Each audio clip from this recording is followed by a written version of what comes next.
खुलुमबाय गिबियावनो आंनि मुलुगनां बड' निउस चेनेल रादाब नायनो मोजां मोनग्रा बिथांमोननिसिम गोजोन फुंबिलिनि बयनिसिमबो गाहाम हामलायनाय जासिहरनाय जाबाय। आसा खालामो नोंथांमोनहा मोजाङैनो दं। नोंथांमोननि थाखाय आं गोदान रादाब लाना फैलायबाय। अन्नानै भिडिअखौ स्किप खालामाजासे जोबजासिम नायलांदो। थुदो बिदिबा गोबाव खालामाजासे रादाबखौ जागायनोसै।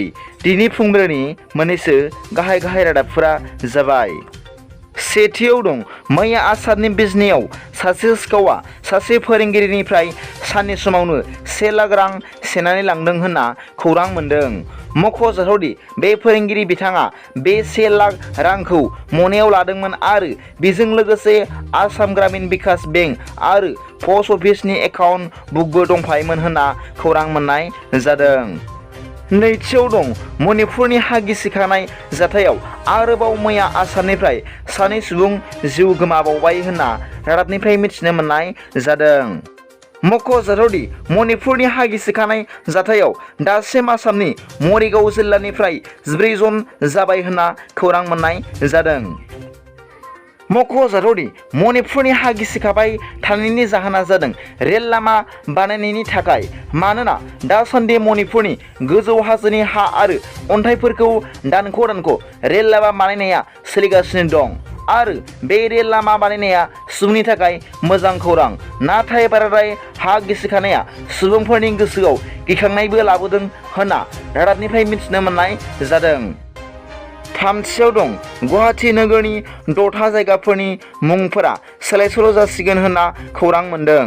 मख'जाथावदि खालापाहारनि मुङा सोलायै नीलाचल नोगोर जासिगोन। जों बर'फोरनि थाखाय रंजाथाव बाथ्रादि आलुबारि बस्ति लामानि मुङा सोलायै बाथौ मन्दिर लामा जासिगोन।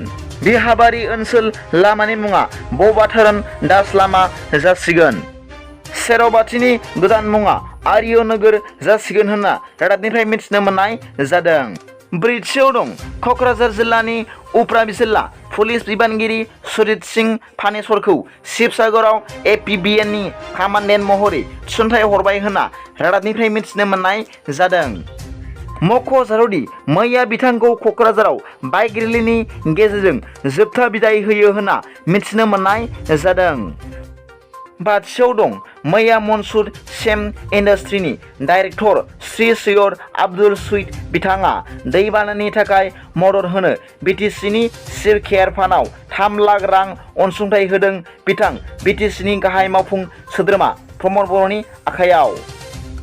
दथियाव दं क'क्राझार जिल्लानि भारत भुटान सिमना ओनसोल सरलपारायाव मैदेरनि गाग्लोबनायजों जिउ गोमानांनाय सानै सुबुंनो मैया BTC चिफ केयार फान्डनिफ्राय 1 लाख राङारि अनसुंथाइ चेक राननानै होदों होननानै मिथिनाय जादों।